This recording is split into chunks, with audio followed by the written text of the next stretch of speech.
Assalamualaikum warahmatullahi wabarakatuh. Pada sesi ini kita akan belajar terkait analisis autokorelasi spasial menggunakan RStudio. Nah, di sini sebelum kita melakukan analisis, ada beberapa hal yang perlu kita siapkan. Yang pertama adalah data Excel, di mana data Excel-nya itu kita buat format menyamping seperti ini. Karena yang diolah ini adalah tahunan, sehingga untuk analisis autokorelasi spasial itu dianalisis untuk setiap tahun. Nah, kebetulan untuk data ini adalah data indeks daya saing daerah di Nusa Tenggara Barat pada 10 kabupaten kota. Nah, ada beberapa variabel yang perlu kita siapkan. Yang pertama adalah variabel ID. Ini adalah variabel yang menggambarkan kode unik terkait area spasial. Kode ini dapat diambil di peta SHP, yang tujuannya nanti kode ini sebagai penghubung atau untuk mengkoneksikan data Excel kita dengan data SHP sehingga bisa dilakukan pemetaan. Kemudian data longitude latitude ini digunakan nanti untuk pembobotan spasial. Kemudian variabel yang akan dilakukan analisis autokorelasi spasial. Nah, di sini yang akan dilakukan analisis autokorelasi spasial adalah indeks daya saing daerah dari tahun 2010 sampai 2021. Sehingga formatnya nanti disiapkan seperti ini. Kemudian yang kedua adalah peta SHP. Kita siapkan juga peta SHP NTB untuk 10 kabupaten kota, ya, levelnya kabupaten kota. Ini kita bisa ngecek melalui file DBF ini. Ini kita drag saja ke dalam Excel. Nah, nanti kita akan ditampilkan data SHP-nya. Ini kita akan ditampilkan data seperti ini. Ini adalah data dari SHP. Nah, ID-nya tadi kita ngikutin dari yang sudah ada di SHP ini. Baik, ini kita close. Nah, selanjutnya kita masuk ke R. Di dalam R ini ada beberapa package yang perlu kita install, yaitu package GW Model, SPDEP, SP, dan TreatXL. Nah, nanti di bawah ada lagi beberapa package, yaitu ggplot2 untuk pemetaan dan dplyr untuk manajemen datanya. Yang pertama kita running dulu library-nya. Nah, jika teman-teman belum melakukan install atau ketika di running ini error, maka teman-teman perlu melakukan penginstalan package. Misalkan saya contohkan package GW Model. Di sini klik package, kemudian klik install. Nah, dipastikan laptop terhubung dengan internet. Kemudian di sini tuliskan GW Model. Nah, nanti teman-teman lakukan klik install untuk menginstal package. Ketika semua package ini sudah terinstall, nanti teman-teman tinggal melakukan pemanggilan dengan perintah library dalam kurung nama package-nya. Kemudian kita atur set working directory. Sintaknya adalah set wd. Kemudian ini lokasi folder data-data kita. Nah, di sini kita bisa mengcopy dari folder data-data kita. Ini lokasi data-datanya, baik peta SHP maupun data kita ada di sini. Ini kita tinggal klik aja di sini. Nah, ini tinggal di copy saja. Kemudian kita paste di sini. Nah, ketika di paste, defaultnya itu garis miringnya itu 1 dan arah ke kiri ya. Nah, di R ini tidak akan terbaca, sehingga kita perlu menambahkan double garis miring seperti ini untuk membacanya, atau garis miring yang arah ke kanan. Arah yang ini bisa juga. Oke, atau teman-teman bisa melakukan perubahan yang garisnya ke kanan. Nah, seperti ini. Ini juga bisa. Kalau ini cukup 1 saja garisnya. Nah, bisa juga. Tidak ada kondisi error di sini. Berarti sudah bisa. Selanjutnya kita input data. Kita menggunakan perintah read Excel karena data kita adalah data Excel. Oke, sudah terbaca. Kemudian kita ingin melihat struktur data kita. 6 data teratas apakah sudah rapi?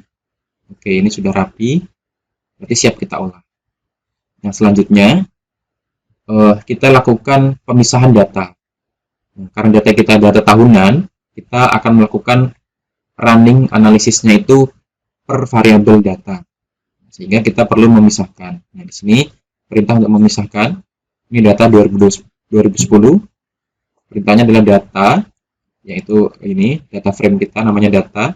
Kemudian kita ambil variabel y.2010. Nah, dolar ada dolarnya ini untuk mengambil satu variabel tertentu. Running. Nah, ini kalau kita lihat, ini hanya muncul satu variabel saja angkanya ya. Ini berupa vektor. Ini kita bisa running sekaligus seperti ini.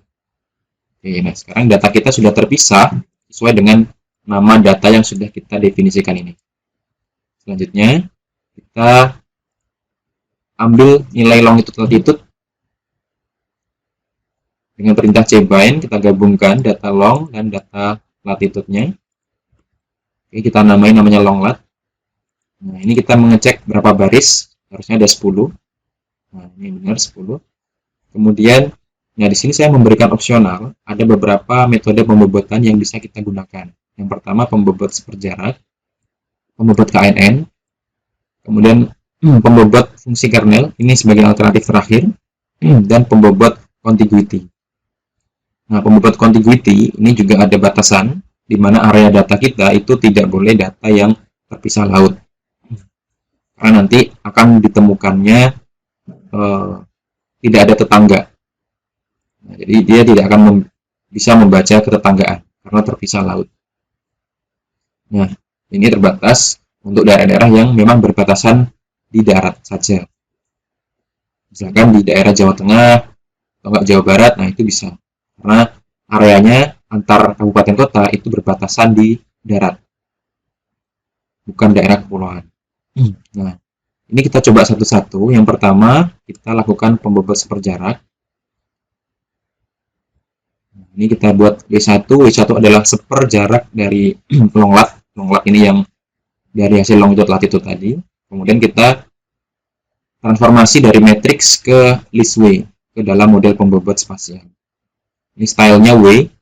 Ini W itu berarti sudah dilakukan standarisasi data. Oke, dari transformasi. Nah, kita cek untuk seperjarak, kita langsung bergerak ke bawah sini. Nah, ini namanya juga masih daily 1 ya. Bobotnya namanya daily 1. Oke, nah ini kita samakan ini daily 1 juga. Kita tinggal running untuk yang tahun 2010. Kita cek. Nah, ternyata untuk menggunakan seperjarak, dia tidak signifikan. Dan memoranya negatif. Maka kita harus cari alternatif metode pembobotan lain. Nah, kita sampling aja salah satu ya. Nanti ke bawahnya pasti kemungkinan besar nggak jauh beda. Nah, kan? Ini sama juga negatif dan ini tidak signifikan p-value. Sehingga kita perlu alternatif bobot lain, berarti seperjarak belum baik ya untuk data ini. Sekarang kita pakai KNN. Ini K-nya kita ambil 1. Nah, ini K-nya nanti bisa kita ubah sesuai hasil dari moran yang signifikan dan baik. Ini kita running. NB to mat ini merubah dari Nickbor ke matrix. Kemudian kita namai daily 1 dari matrix ke listway. Sama kayak yang tadi. Oke. Kita dapat daily 1 hasil dari KNN untuk K sama dengan 1. Kita cari di sini. Kita klik di sini kursornya, running. Nah, ternyata untuk KNN masih sama, tidak signifikan dan morannya negatif. Kita coba K-nya 2. Oke, kita running lagi di sini. Nah, oke, untuk K-nya 2, ini udah naik tapi masih belum signifikan. 5% ya. Masih di bawah, masih di atas 0,05.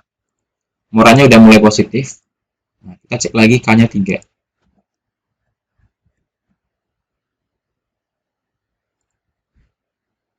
Oke, untuk K-nya 3 ternyata naik lagi dia. Agak jauh lagi, tidak signifikan. Dan ini rendah lagi 0,07 dibandingkan dengan K-nya 2, ini udah mendingan, cuman masih kurang baik. Ketika ditambah K ternyata masih jelek.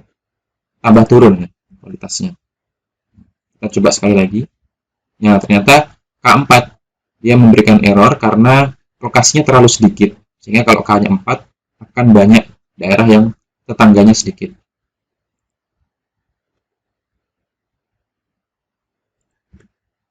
Nah, untuk K-nya 4 ya, kurang bagus. Berarti untuk KNN ini kita skip karena tidak cocok juga untuk data kita. Untuk data ini ya. Kemudian fungsi kernel. Oh ya, ini nanti dulu nih terakhir, opsi terakhir ya. Kita coba dulu yang pembobot contiguity. Pertama kita import dulu peta SHP-nya menggunakan read SF. Oke, kemudian kita buat menjadi bobot spasial poly to NB dari SHP. Kemudian ini masuk negara ini SHP NTB.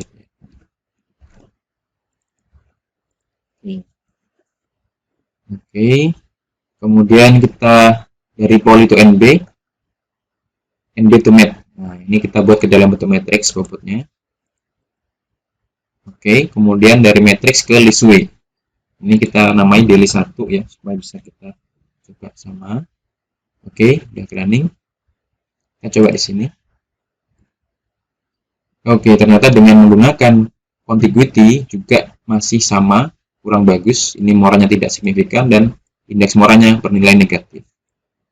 Nah, jalan keluar terakhirnya adalah menggunakan fungsi kernel. Ingat di dalam fungsi kernel ini ada nilai bandwidth, di mana untuk bandwidthnya ini, untuk kondisi autokorelasi spasial, kita misalkan, ya, seperti nilai K pada KNN tadi. Jadi kita misalkan ini bandwidthnya 2. Ini W pertama, kita hitung dulu jarak dari setiap lokasi menggunakan perintah gwdis. Kemudian habis itu kita lakukan pembobotan spasial. Ini kita menggunakan fungsi kernel dengan adaptifnya true. Bandwidthnya 2. Running. Oke. Kemudian kita rubah dari pembobot ini ke dalam bentuk listway. Oke, kita running. Nah, dengan menggunakan fungsi kernel, ternyata hasilnya lebih baik. Moranya signifikan di bawah 0,05 dan moran indeksnya ini lebih dari 0. Bernilai positif. Nah, ini udah baik nih. Kita coba untuk yang tahun yang lain. Ini tinggal kita running aja satu-satu. Ini juga signifikan. Oke, ternyata hasilnya signifikan semua ya untuk pembobot fungsi kernel untuk Gaussian dan adaptif. Ya, fungsi kernel dengan jenisnya Gaussian dengan bandwidthnya adaptif. Baik, berarti kita bungkus untuk membobotnya kita pakai membobot fungsi kernel Gaussian adaptif. Selanjutnya, morannya sudah oke, kita lakukan uji lokal moran. Nah, perintahnya kita menggunakan lokal moran, data 2010, membobotnya daily 1. Nanti ini kita rubah ke dalam bentuk data frame. Kita pakai yang pipe. Oke, ini kita simpan dulu semua, kita running semua, karena kita ada dari tahun 2010 sampai 2021. Jadi kita running satu-satu per tahun. Oke, sudah kita running. Nah, di sini saya akan mencontohkan satu dari beberapa tahun ini untuk dianalisis lebih dalam. Kita contohkan saja pemetaan untuk lokal moran 2010. Nah, di sini nanti kita akan lakukan pemetaan. Kemudian kita akan mengetahui moran scatter plotnya, moran scatter mapnya, dan signifikansi morannya.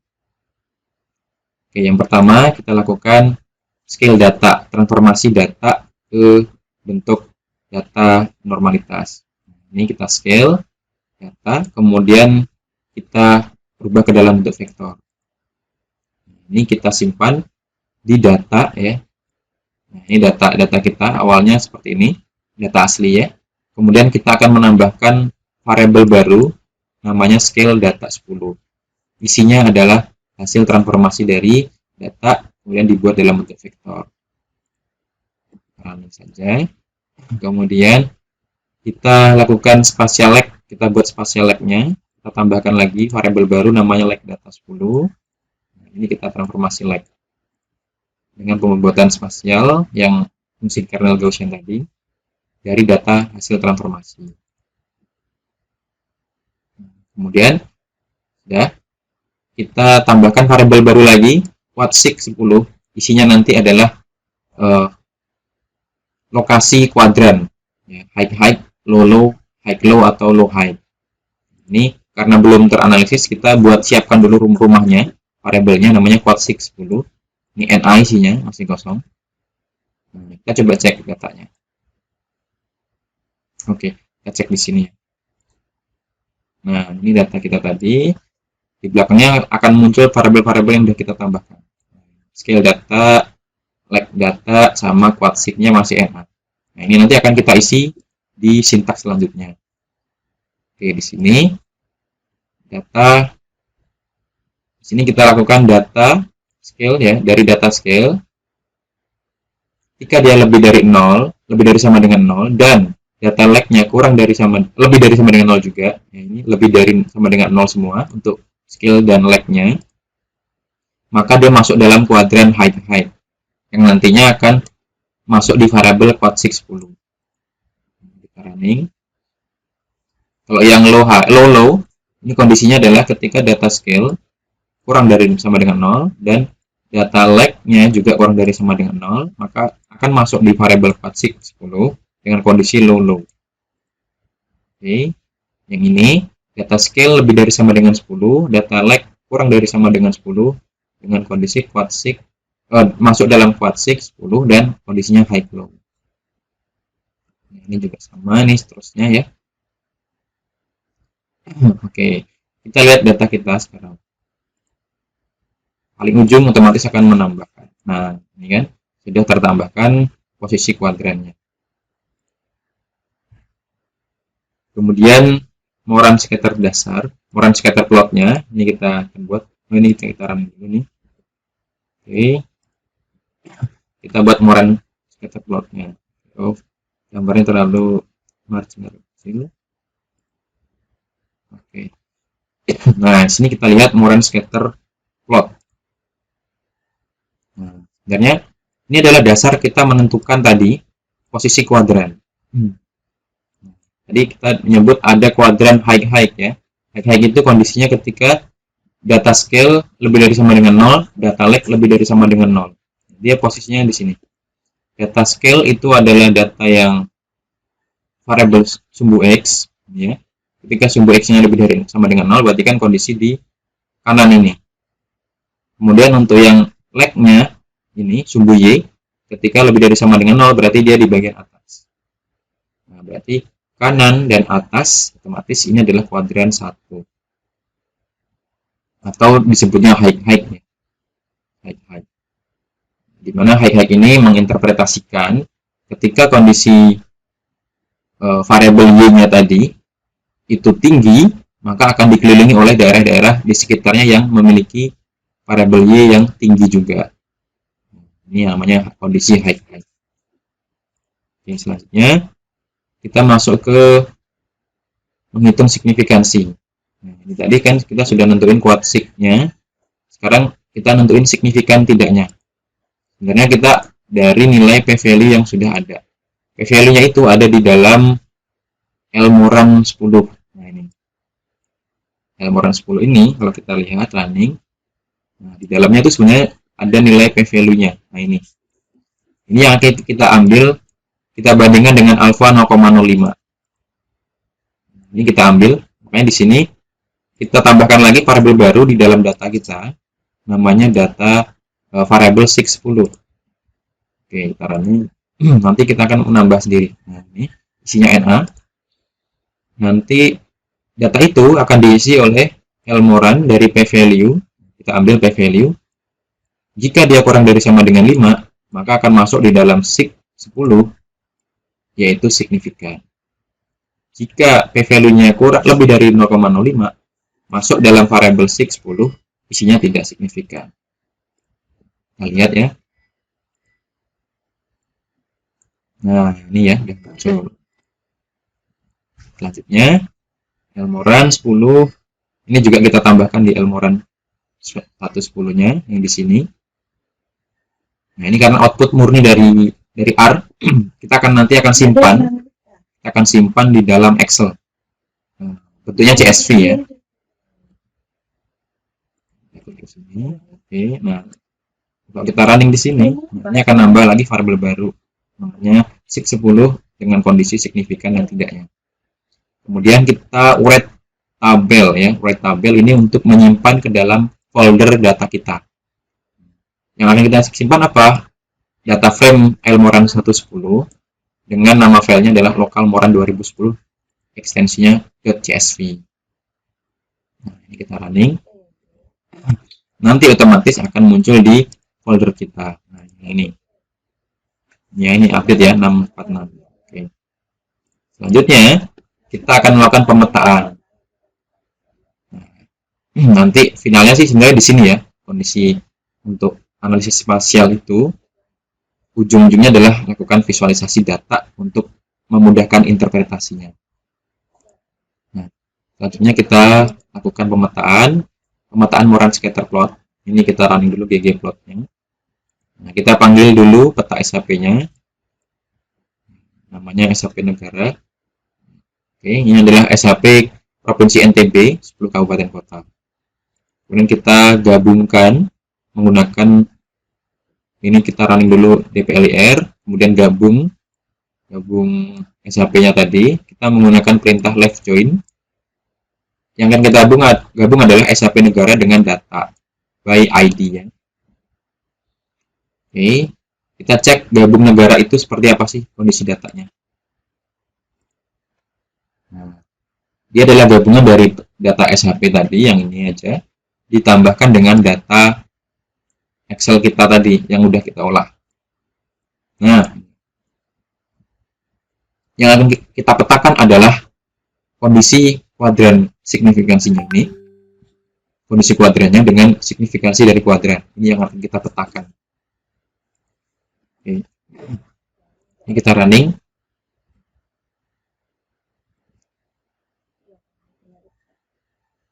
Oke, tidak masalah, warning, yang penting tidak error. Oke, ini hasilnya, hasil pemetaan dari kondisi 2010. Lihat zoom. Oke. Ini terlihat bahwa kondisi untuk tahun 2010 indeks daya saing daerahnya seperti ini. Warna merah ini high, artinya adalah daerah-daerah yang memiliki indeks daya saing daerah tinggi dikelilingi oleh daerah-daerah yang indeks daya saing daerahnya juga tinggi. Kemudian high low ini adalah daerah yang indeks daya saingnya tinggi tapi dikelilingi oleh daerah dengan indeks daya saingnya rendah. Jadi teman-teman bisa melakukan pendalaman di pemetaan ini. Kemudian kita lihat juga pemetaan untuk signifikansinya. Kita namanya plot negara sig. Yang akan kita petakan adalah data gabung tadi, gabung negara. Kemudian yang akan kita petakan apa? Variabel sig10. Nah, pewarnaannya nanti berdasarkan fields dari sig10. Sig10 itu isinya apa? Signifikan dan tidaknya. Kemudian geom SF text ini kita labelin kabupaten kota, size-nya 3. Scale fill manual, warnanya ini. Nanti kalau signifikan biru, tidak signifikan merah. Kemudian labelingnya, legendnya nanti kita namanya signifikansi. Running. Nah, oke, ini kan muncul hasilnya seperti ini. Ada dua yang daerah yang signifikan.